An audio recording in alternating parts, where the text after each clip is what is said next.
Hello everyone, welcome back to my channel. So this is another video of ASP.NET tutorial. तो इस video में आज हम cover करने वाले हैं इंट्रोडक्शन ऑफ ASP.NET, फिर बेनिफिट ऑफ ASP.NEट, ASP और ASP.NEट के बीच में डिफरेंस और type of framework and life cycle के बारे में हम बात करेंगे, राइट। तो ये आज का टॉपिक है, ये इतनी सारी चीज़ें हम कवर करने वाले हैं इस वीडियो में। तो स्टार्ट करते हैं वीडियो को। तो सबसे पहले हम जानते हैं कि हमारा ASP.NEट है क्या। Introduction about ASP.NET. So according to Microsoft, ASP.NET is a part of .NET framework. It is a technology for building powerful dynamic web application and web services, right? So in fact, ASP.NET is a programming framework used to develop web application and web services. Basically, it is the next version of ASP. So ASP.NET is a extended version of ASP, right? तो ASP.NET is a server side technology for web development. तो एक ऐसी technology जो कि server side पे जाके run होती है, जिससे कि हम वेब एप्लीकेशन और अदर एप्लीकेशन डेवलप कर सकते हैं, वो हमारा ASP.NET है। तो ASP.NET is a open source framework for developing a powerful website, web application and web services, right. तो ASP.NET is a part of .NET framework and it was release with version 1.0 in 2002। तो पहला जो version आया था वो 2002 में आया था। And after that .NET framework ASP dot NET application we can have access to all the libraries and classes provided in .dot NET framework. तो .NEट फ्रेमवर्क में जितने भी क्लासेस और लाइब्रेरी प्रोवाइड की गई हैं, उन सभी को हम ASP.NEट में वेब एप्लीकेशन डेवलप करते टाइम हम उन्हें यूज़ कर सकते हैं, ताकि हमारा जो काम है वो आसान हो जाए, right.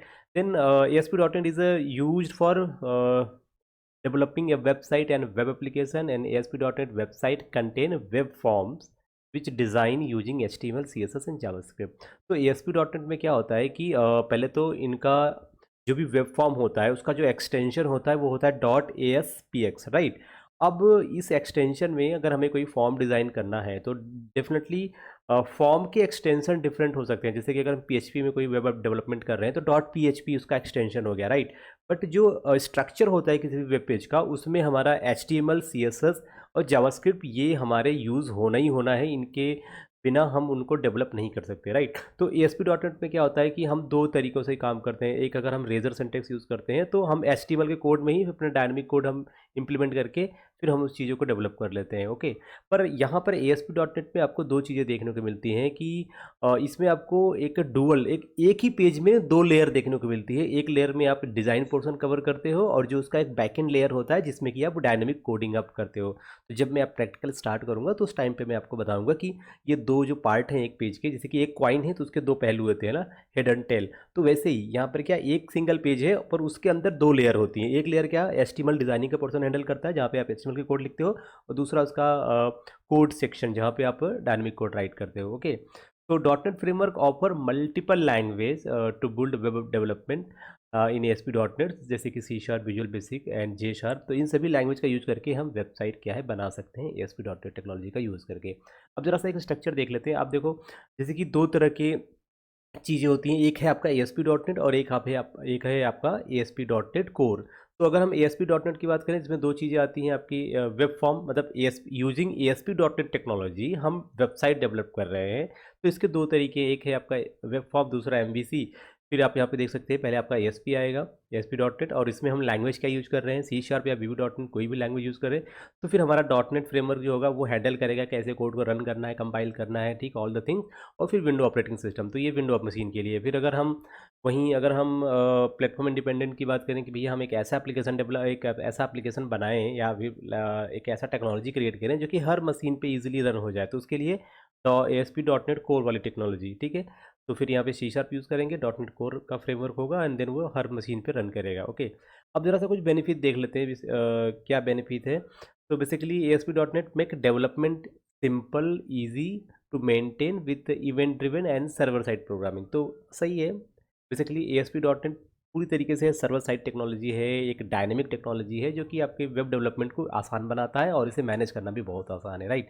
ASP.NET source code is executed on the server. तो जितने भी सोर्स कोड है ना, सब सर्वर पे ही एग्जीक्यूट होते हैं, जिससे क्या सिक्योरिटी मिल जाती है आपकी, right. And the source code is compiled first time the page is requested, okay। The server serve the compiled version of the page for use next time the page in request। तो basically इसमें क्या होता है कि जैसे कि हम जानते हैं कि जब भी हम एग्जीक्यूशन करते हैं तो पहले हमारा इंटरमीडिएट कोड जनरेट होता है, देन फिर हमारा वो मशीन लेवल कोड जो होता है, ठीक है, नेटिव कोड, वो जनरेट होता है। तो इससे क्या होता है कि हमारा पेज का एग्जीक्यूशन, सोर्स कोड का एग्जीक्यूशन अच्छे वे में होता है, फास्टेड होता है, ठीक है। ASP dot net provide validation control. हाँ, वैलिडेशन कंट्रोल हमें इनबिल्ट मिलते हैं, उनके लिए हमें बहुत सारे जावास्क्रिप्ट पे कोड लिखने की ज़रूरत नहीं होती, क्योंकि हमारे पास ऑलरेडी बने बनाए कंट्रोल हैं।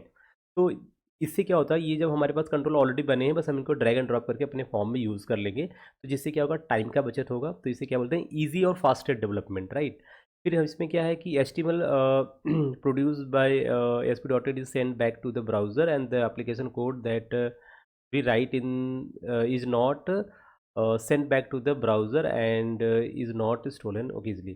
तो इसका मतलब है कि हम जब ASP डॉट नेट में कोड करते हैं तो design portion, only design portion, मैंने क्या बताया कि एक पेज में 2 लेयर है, एक आपका HTML को हैंडल करेगा design portion of the page और दूसरा कोड का।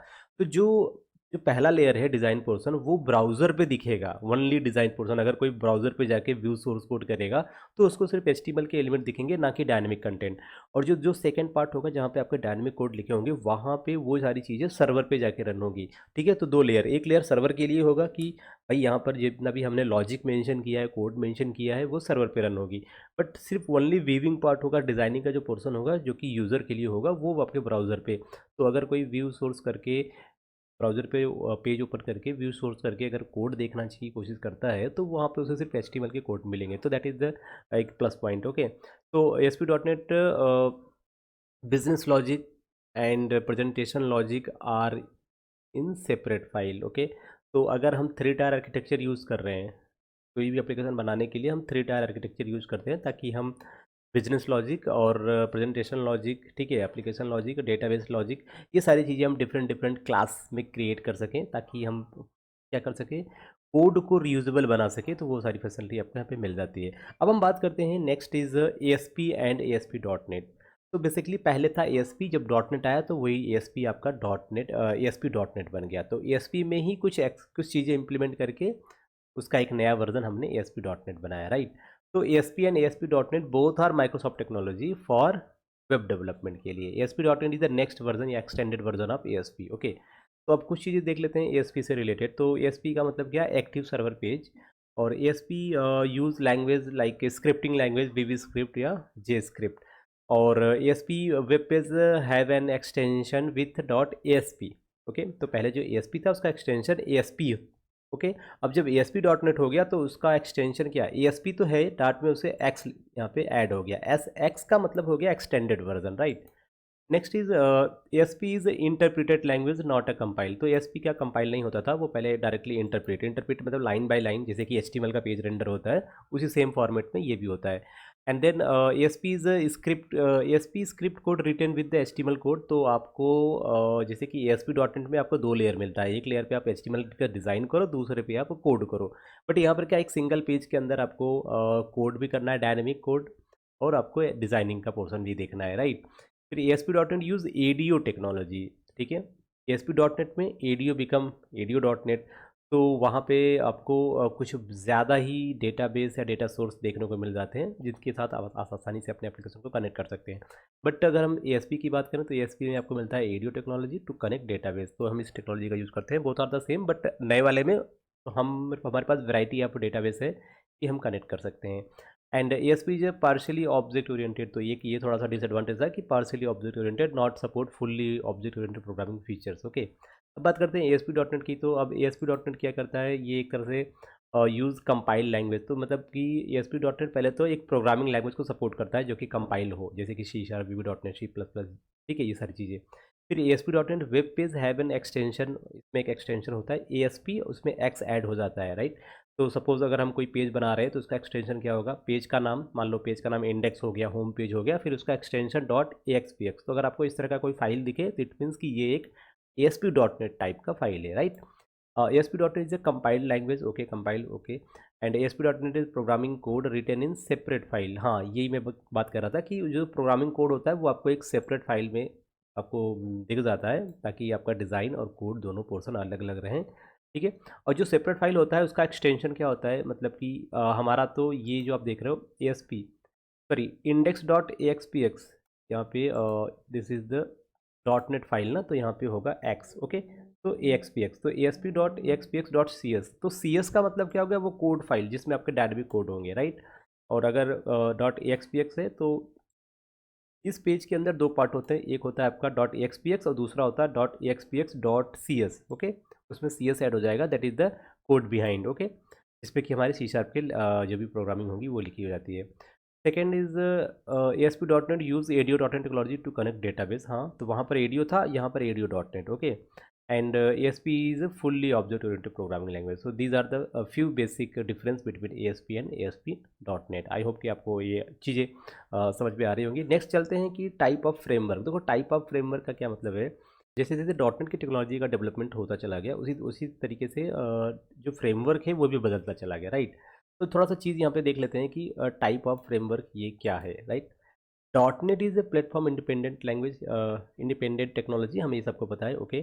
फिर application that are developed by using dot net can run on multiple platform, ठीक है। तो जो भी हम डॉट नेट पे बनाएंगे वो मल्टीपल प्लेटफॉर्म पे रन करेंगे, ओके।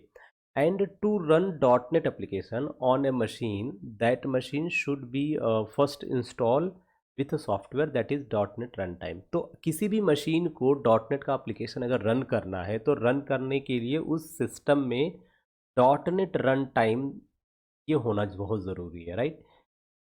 हम क्या कर रहे हैं, एप्लीकेशन को रन करना चाहते हैं, तो रन करने के लिए उस सिस्टम में dot net run time environment होना बहुत ज़रूरी है। तो यहाँ पे माइक्रोसॉफ्ट ने क्या किया है कि 3 different dot net run time को प्रोवाइड किया है, ठीक है।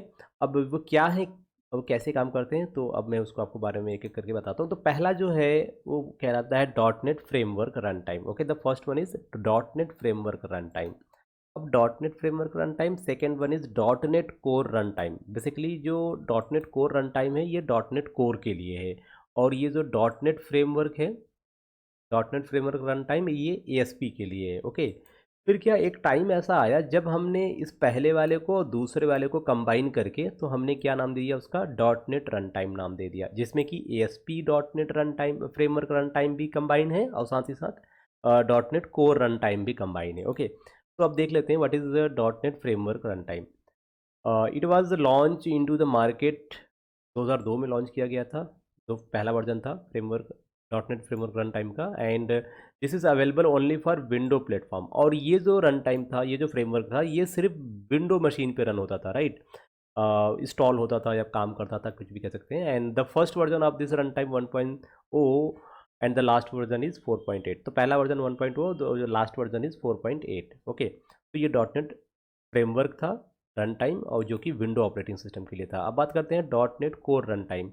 ये बेसिकली क्या, it was launch in the market by the in the year 2016, and this is available for multiple platform like window, linux, mac. तो ये जो रन टाइम है dot net core run time, ये हर प्लेटफॉर्म के लिए था, आप इसे आसानी से इसे यूज़ कर सकते हैं, ठीक है। एंड द फर्स्ट वर्जन इसका था 1.0 एंड द लास्ट वर्जन 3.1। तो ये डॉट नेट कोर के लिए था, और ये बेसिकली विंडो, लाइनेक्स और मैक किसी भी प्लेटफॉर्म पे आसानी से ये काम करता है। पर जो dot net framework run time है ये सिर्फ विंडो मशीन के लिए था, राइट। अब जैसे जैसे टाइम बीता तो बहुत सारी चेंजेस हुई, बहुत सारी टेक्नोलॉजीज आई, तो हर चीज़ों में बदलाव होता गया। देन इन्होंने क्या किया, माइक्रोसॉफ्ट ने डॉट नेट रन टाइम निकाला। डॉट नेट रन टाइम क्या है, it is also same as dot net core run time, ठीक है। Which was launch in to the market by Microsoft in the year 2020। तो 2020 में एक dot net आया, एक फ्रेमवर्क आया जिसको नाम दिया dot net run time, and this is also available for multiple platform. और ये जो रन टाइम है ये विंडो के लिए था, साथ ही साथ लाइनेक्स, मैक और अदर प्लेटफॉर्म के लिए भी था, like. And this is a combination of dot net framework. तो इसमें डॉट नेट फ्रेमवर्क भी शामिल है और उसके साथ साथ डॉट नेट कोर भी शामिल है, ओके। तो इन्होंने क्या किया, दोनों अलग अलग dot S P dot net और S P dot net core दोनों के फ्रेमवर्क को कंबाइन किया, कंबाइन करके उसको एक नाम दिया जिसको क्या बोलते हैं, वन डॉट नेट, राइट। जिसको बोलते हैं one dot net. And the first version of one dot net या dot net run time started with 5.0 and we call it the dot net 5। तो अगर आपसे कोई बोले डॉट नेट 5 में क्या डिफरेंस है, तो आप कह सकते हो डॉट नेट 5 में डॉट नेट फ्रेमवर्क और डॉट नेट कोर जो है वो कंबाइन करके आ गया। ये दो सारी चीज़ें अभी तक अलग अलग थी स्टार्टिंग में, फिर उन्हें क्या कर दिया गया, कंबाइन कर दिया गया। कंबाइन करने के बाद उसको एक नाम दिया वन डॉट नेट। तो कभी क्वेश्चन ये होता है कि वन डॉट नेट किस वर्जन से रिलीज हुआ, तो आप कह सकते हैं 5.0 या 5.0 वर्जन से ये क्या हुआ, आपका स्टार्ट हुआ वन डॉट नेट। ओके, तो in the framework we have been provided with ASP dot net technology to build web development and under this we have different options. Okay, तो यहाँ पे बहुत सारे हमें ऑप्शंस मिल जाते हैं। क्या क्या ऑप्शंस मिल जाते हैं? दीज ऑप्शंस आर लाइक कि हमें मिलता है ASP.NET web form, this is the ASP.NET actual ASP.NET which ASP.NET web form. फिर टेक्नोलॉजी थोड़ी सी बड़ी, तब उन्होंने कहा MVC का पैटर्न ले आए वो, ठीक है, MVC का कॉन्सेप्ट ले आए। तो अब ASP टेक्नोलॉजी का यूज़ करके और MVC का यूज़ करके तो हमने क्या नाम दिया उसको, ASP.NET MVC। Okay, so this is the different module जहाँ पे हम मॉडल व्यू कंट्रोलर का यूज़ करते हैं। फिर the third one is ASP.NET web API, तो यहाँ पर हम वेब API पे काम करते हैं। ओके, एंड ये है आपका बेसिकली डॉट नेट फ्रेमवर्क में हम क्या क्या काम करते हैं, हम काम करते हैं ASP.NET वेब फॉर्म पे, ASP.NET MVC पे और ASP.NET वेब API पे। वहीं पर अगर हम डॉट नेट कोर की बात करें, यानी कि डॉट नेट 5.1 में क्या किया हमने, सबको कंबाइन कर दिया। So we have been provided with ASP.NET core technology to build web application and under this also we have different options. ठीक है, ये क्या क्या ऑप्शंस है? अब हमारे पास क्या है, ASP.NET core web page, razor page हम यूज़ करते हैं। Second, ASP.NET core web page जिसमें कि हम MVC यूज़ करते हैं, यानी कि मॉडल व्यू कंट्रोलर। और the third one is ASP.NET core web API। तो ऊपर जो चीज़ें होती थी वो ASP.NET में होती थी, यहाँ पे भी वेब फॉर्म MVC API। और ये क्या है, ये है आपका ASP.NET कोर, यहाँ पे भी सेम चीज़ें हैं, वेब फॉर्म MVC और API। तो इस चीज़ों को थोड़ा सा हम इस ग्राफ के थ्रू समझते हैं तो हमें ज़्यादा क्लियर हो जाएगा कि माइक्रोसॉफ्ट ने क्या डेवलप किया, एक टेक्नोलॉजी डेवलप किया जिसका नाम दिया उन्होंने डॉट नेट। ओके, अब डॉट नेट का बेसिकली काम क्या है कि हम different kind of application develop कर सकते हैं, जैसे कि वेबसाइट, डेस्कटॉप एप्लीकेशन और मोबाइल एप्लीकेशन या अदर एप्लीकेशन। ठीक है, और भी बहुत सारे टाइप के एप्लीकेशन है, हम वो भी डेवलप कर सकते हैं, राइट। तो मेनली हमारा फोकस है कि हम पढ़ने वाले हैं ASP.NET पे। ठीक है, तो माइक्रोसॉफ्ट ने डेवलप किया डॉट नेट फ्रेमवर्क, और डॉट नेट फ्रेमवर्क से हम different kind of application develop कर सकते हैं। तो बात करते हैं वेबसाइट। देखो, डॉट नेट की हेल्प से वेबसाइट डेवलपमेंट के दो तरीके हैं। पहला है या तो आप ASP.NET में वेबसाइट बनाओ, दूसरा है या तो आप ASP.NET कोर में बनाओ, राइट। वेबसाइट बनाने की दो दो टेक्निक, पहला ASP.NET, दूसरा ASP.NET कोर। अब अगर मैं बात करूं ASP.NET में, तो ASP.NET में हमारा क्या आता है, हमारा आता है ASP.NET में नंबर वन, जो पहला तरीका है that is ASP.NET web form, जो कि मैं आपको यहाँ पे इस पूरे ट्यूटोरियल में जो आप पढ़ने वाले हो वो ASP.NEट वेब फॉर्म के बारे में पढ़ने वाले हो, राइट। फिर ASP.NET टेक्नोलॉजी का यूज़ करके अगर हम इसमें MVC का कॉन्सेप्ट यूज़ कर रहे हैं, तो हम ASP.NET प्लस MVC, तो हम क्या बना सकते हैं, ASP.NEट वेब फॉर्म। एक ये हो गया एक तरीका वेबसाइट डेवलपमेंट करने का। दूसरा तरीका क्या है, ASP.NEट विथ MVC, ये दूसरा। और इसमें एक तीसरा तरीका है, तीसरा तरीका क्या, ये वाला ASP.NET विथ API। ठीक है, तो यहाँ पर एक और तरीका एक और टाइप हो जाता है ASP.NEट वेब API। तो यहाँ पर ASP.NEट से अगर आप वेबसाइट डेवलपमेंट करना चाहते हो तो तीन तरीके हैं। ठीक है, तो नंबर वन आपके हैं वेब फॉर्म्स की हेल्प से, दूसरा है आपका MVC की हेल्प से, और तीसरा आपका वेब API की हेल्प से। तो यही सेम पैटर्न आपका ASP.NET कोर में लागू होता है। तो कोर में क्या होता है कि सिंपल आपके पास पहला तरीका है कि आप ASP.NET कोर का यूज़ करके, कोर यानी web form, ASP.NET core web form का यूज़ करके आप वेबसाइट का डेवलपमेंट कर सकते हो। सेम अगेन आप ASP.NET कोर में MVC का यूज़ करके वेबसाइट डेवलपमेंट कर सकते हो। और एक और होता है ASP.NET this one, ASP.NET core web API। ठीक है, अब हम बात करते हैं लाइफ साइकिल की। तो बेसिकली एक पेज जब स्टार्ट होता है और जब वो एंड होता है, इट मीन्स कि एक रिक्वेस्ट सर्वर तक गया, फिर सर्वर ने उस रिक्वेस्ट के हिसाब से रिस्पॉन्स जनरेट किया और यूज़र के ब्राउज़र पे लाके उसने आउटपुट शो कर दिया। तो इसके बीच में पेज में क्या क्या स्टेप्स होते हैं, क्या क्या प्रोसीजर हैं, उसको बोलते हैं पेज लाइफ साइकिल। तो एक पेज का रिक्वेस्ट गया और जब तक वो रिक्वेस्ट स्टार्ट हुआ, कंप्लीट हुआ, उसके बीच में जितने भी एक्टिविटी हुई वो सब आपकी पेज लाइफ साइकिल। ठीक है, तो देखा जाए तो बेसिकली पेज लाइफ साइकिल आपके दो तरीके होते हैं। पहला होता है आपका एप्लीकेशन लाइफ साइकिल, दूसरा होता है आपका पेज लाइफ साइकिल। तो जो एप्लीकेशन लाइफ साइकिल होता है वो पूरे एप्लीकेशन, उस पूरे प्रोजेक्ट में, सपोज अगर मैं लाइब्रेरी मैनेजमेंट सिस्टम बना रहा हूँ और इस लाइब्रेरी मैनेजमेंट सिस्टम में करीब 50 से भी ज़्यादा पेजेस मैंने यूज़ किए हैं। ठीक है, तो उस पूरे लाइब्रेरी एप्लीकेशंस की जितनी भी लाइफ साइकिल होगी वो क्या होगी, एप्लीकेशन लाइफ साइकिल कहलाएगी, राइट। अब पेज लाइफ साइकिल ये एक इंडिविजुअल पेज का क्या प्रोसीजर होता है पूरा उसे रन करने का, वो उसका लाइफ साइकिल, ठीक है। तो ये ओनली वर्क फॉर पेज, और जो एप्लीकेशन लाइफ साइकिल है ये पूरे एप्लीकेशंस के लिए, ठीक है। तो बात करते हैं एप्लीकेशन लाइफ साइकिल की। तो क्या है एप्लीकेशन लाइफ साइकिल? तो देखो, एप्लीकेशन लाइफ साइकिल अगर आपको देखना है तो आपको अपने प्रोजेक्ट में एक global dot XP S x नाम से एक पेज होता है, एक फ़ाइल होती है, इसको ऐड करना पड़ता है, और इस ग्लोबल फ़ाइल के अंदर आपके एप्लीकेशन से रिलेटेड हर एक मेथड इवेंट आपको दिख जाता है, राइट। तो यहाँ पर बेसिकली इस लाइफ साइकिल में आपको जो मेन आपको दिखता है, सबसे पहले दिखता है आपका एप्लीकेशन स्टार्ट मेथड या इवेंट, ठीक है। तो जब आपका एप्लीकेशन फर्स्ट टाइम स्टार्ट होता है तो ये फायर होता है। नेक्स्ट आता है एरर। जब भी अगर आपके एप्लीकेशंस में कहीं भी आपके एप्लीकेशन के किसी भी पेज में कोई एरर आता है तो ये वाला इवेंट फायर होता है, राइट।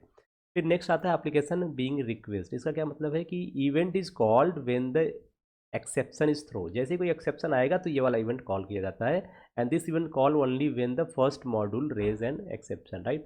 फिर अगर कॉल हुआ है तो उस वो इंड भी होगा, then the application end request. So this event is raise for every request in the application, it is raise to clean up the resource in application, right.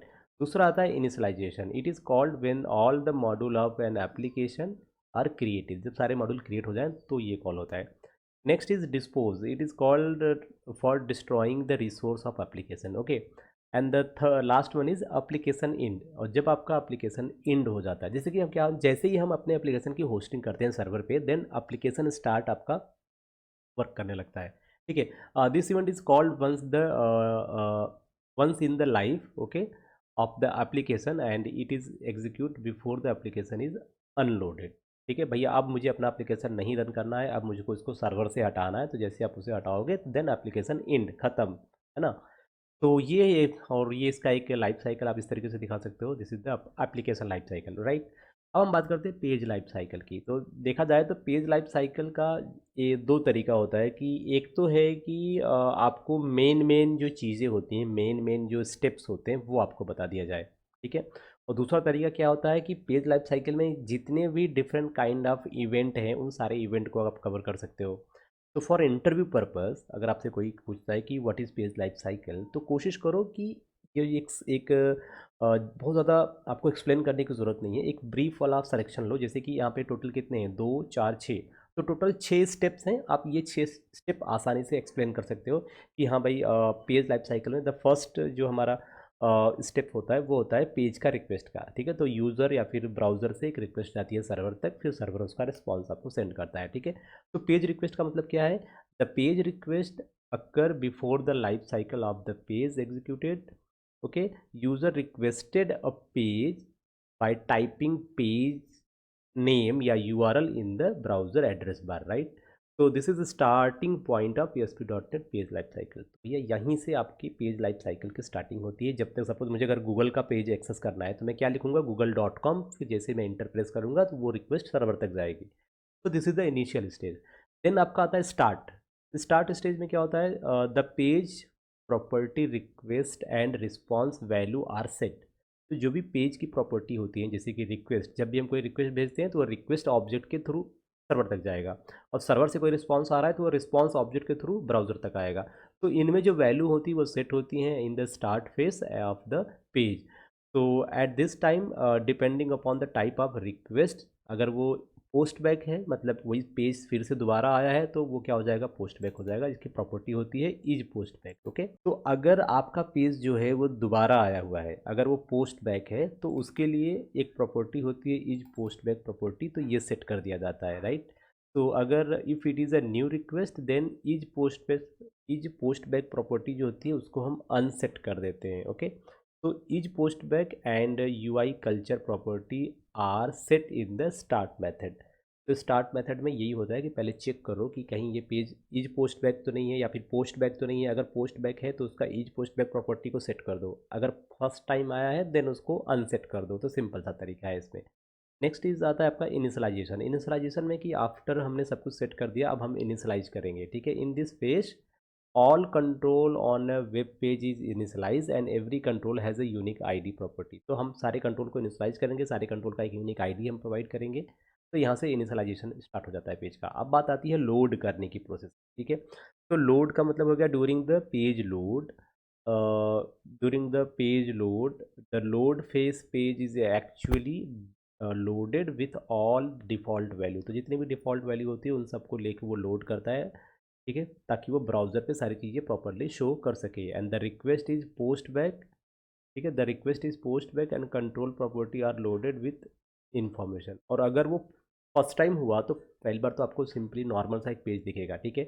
और अगर आपको ये पेज पोस्ट बैक है, then फिर अगर उस पे suppose क्या होता है, जब भी हम ड्रॉप डाउन से कुछ सेलेक्ट करते हैं तो वैल्यू सेलेक्ट किया, फिर वो क्या होगा, पेज एक बार सर्वर पे होके एक बार फिर से एक रिक्वेस्ट आती है, तो उस टाइम पे जो भी सिलेक्शन हमने किया है वो सारा डेटा भी तो उसमें आना चाहिए ना, तो वो भी इन्फॉर्मेशन अपने साथ में वो लेके आता है। फिर नेक्स्ट इज़ रेंडरिंग। रेंडरिंग का मतलब होता है कि जब वो सारी चीज़ें सेट हो जाएँ और वो ब्राउज़र पे डिस्प्ले करने के लिए रेडी हो, ठीक है।